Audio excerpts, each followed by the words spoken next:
За санал хураалтын өмнө би бас нэг гишүүдтэй мэдээлэл өгье. Өчигдөр энэ хэвлэл мэдээллийн эрхчлөөний тухай хуулийн шинжилсэн хариуцлагатай холбоотойгоор улсын хурал дээр хэлц хэсэг хилцүүлэг бол өргөн хүрээгээр явагдсан. 26 улсын хурлын гишүүн асуулт асууж, 4 улсын хурлын гишүүн үг хэлж байр сууриа илэрхийлсэн. За үүнтэй холбоотойгоор улсын хурлын гишүүдэд мэдээж одоо санал шүүмжлэл бас байгаа. Яг үзэл баримтлалын хүрээнд засаж сайжруулах, хуулийн төслийн хүрээнд засаж сайжруулах шаардлагатай зүйлс олон байгаа талаар бол байр сууриа илэрхийлсэн. За өчигдөр орой бас хэвлэл мэдээллийн байгууллагуудын төлөөлөл, за мөн дээрээс нь Монголын сэтгүүлчдийн нэгдсэн эвлэл зэрэг одоо төрийн бас байгууллагуудаас мэдээлэл гаргаж, уг хуулийн төсөлтэй холбоотой асуудал дээр хэвлэл мэдээллийн байгууллагуудын оролцоог хангаж, хилцүүлгийг өргөн хүрээнд зохион байгуулахын шаардлагуудыг тавьсан.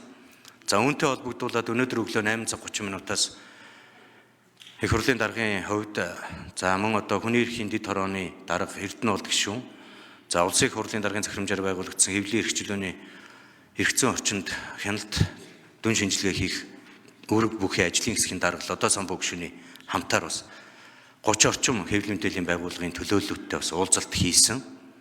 За тэгээ уг уулзалтан дээр ярилцаад улсын их хурлын төвшөнд энэ хуулийн төслийн хэлцэх хэсэг асуудлыг дэмжиж явъя. За дэмжсэний үндсэн дээр улсын их хурлын даргын захирамжаар ажлын хэсэг байгуулагдаж ажиллана. Тэр ажлын хэсэгт бүх талын оролцоог бүрэн хангасан, хилцүүлгийг өргөн хүрээнд зохион байгуулсан байдлаар ажиллаж, шинжилсэн хариулгын төсөл дээр өргөн хүрээгээр ажиллая гэдэг энэ санал дээр нэгдсэн. Хэрвээ тэр ажлын хэсэг бүх талын оролцоог хангаад ажиллаад нэгдсэн шийдэлд хүрээд явсан тохиолдолд энэ хуулийн төслийг анхны хилцүүлгээр цааш нь дэмжиж явъя. Хэрвээ нэгдсэн ойлголтод хүрч чадаагүй тохиолдолд анхны хилцүүлэг хүрээд энэ хуулийн төслийн хилцүүлэг зогсох юмаа гэсэн ийм байр сууриаар нэгдсэн ойлголцолд хүрсэн гэдгийг бас гишүүдэд хэлье. Тэгэхээр эдгээр саналыг бас гишүүд маань хэлцэх асуудал дээр нь дэмжиж байр сууриа илэрхийлээд явах нь зөв болов уу гэсэн ийм байдалтай байна.